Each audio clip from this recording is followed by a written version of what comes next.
আচলতে আমাৰ যিখন ছয়গাঁও প্ৰাথমিক স্বাস্থ্য কেন্দ্ৰ এই স্বাস্থ্য কেন্দ্ৰখনৰ প্ৰতি আমি বিভিন্ন সময়ত আমি ৰাইজৰ পৰা আমি অভিযোগ পাই আহিছোঁ। এই চিকিৎসালয়খনত বৰ্তমান যি আমাৰ একোৰি সমস্যাৰে জৰ্জৰিত হৈ আছে। আমাৰ ইয়াত এক্সৰে মেচিন নাথাকে, মেডিচিনৰ ডক্তৰ নাথাকে, শিশু ৰোগ বিশেষজ্ঞ বা শিশু ডক্তৰ নাথাকে, গৰ্ভৱতী ডক্তৰ নাথাকে, আপোনাৰ এম্বুলেঞ্চৰ যি ড্ৰাইভাৰো নাথাকে। ডক্তৰ মানে বিশেষকৈ আমি যিখিনি প্ৰয়োজন আমাৰ যিখিনি আমি এতিয়া আমাৰ ৰোগী আহিবলৈ ভয় লগা পৰিৱেশ এটা হৈছে। গোটেই আমাৰ যিখন স্বাস্থ্য কেন্দ্ৰ সেই মেডিকেলখনৰ গোটেই পৰিৱেশটো আমাৰ বিভিন্ন মানে আপোনাৰ জাবৰ জোথৰে দমৰে মানে ইয়াত মানে ভৰি থাকে। এই গোটেই পৰিৱেশটো লেতেৰাৰ কাৰণে আমি ৰোগী আহিবলৈ ভয় লগা হৈছে। যিখিনি আমি বিচাৰি পেলাই আহে ৰোগীখিনি চিকিৎসা কৰিবৰ কাৰণে সেই প্ৰয়োজনীয় বস্তু একো ইয়াত দেখাবলৈ পোৱা নাযায়। আমি আমাৰ SDM গৰাকী ইয়াত উপস্থিত থকা দেখা নাপাওঁ। মাহত 2বাৰ বা 3বাৰহে, তাৰ ওপৰত আমি দেখা নাপাওঁ। তেখেতৰ চাহটো আমি দেখিবলৈ নাপাওঁ।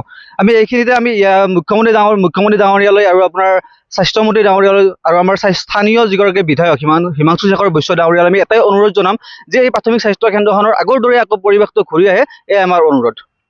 ইয়াতে তেনে কি ক'ব গ'লে তেনে একো ব্যৱস্থাই নাই। কাৰণ কি মানুহ এজন যদি আহি সাধাৰণ প্ৰেছাৰ এটা চেক কৰিব লগা হয়, সেই ব্যৱস্থাখিনিও ইয়াতে নাই। গতিকে তাৰ ক্ষেত্ৰত আমাৰ হস্পিটেলত মানুহ আহিব ক'ৰ পৰা? আমি সাধাৰণ ৰাইজ হৈ পেলাই আমি যদি নিজৰ এটা প্ৰেছাৰ চেক কৰিবলৈ আহিলে কাণত লোৱা তাৰদাৰে নাথাকে চেক কৰিবৰ কাৰণে হস্পিটেলৰ ডক্তৰজনক কি কৰিব?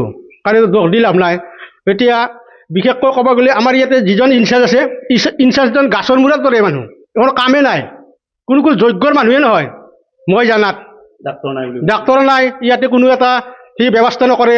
কাৰণ খালি ওপৰে ওপৰে কিবা এটা পইচা পাতি আহিব, খাব লাগে, সেইটোত পূৰা ধান্দা আছে, তাক বাদে একো নাই।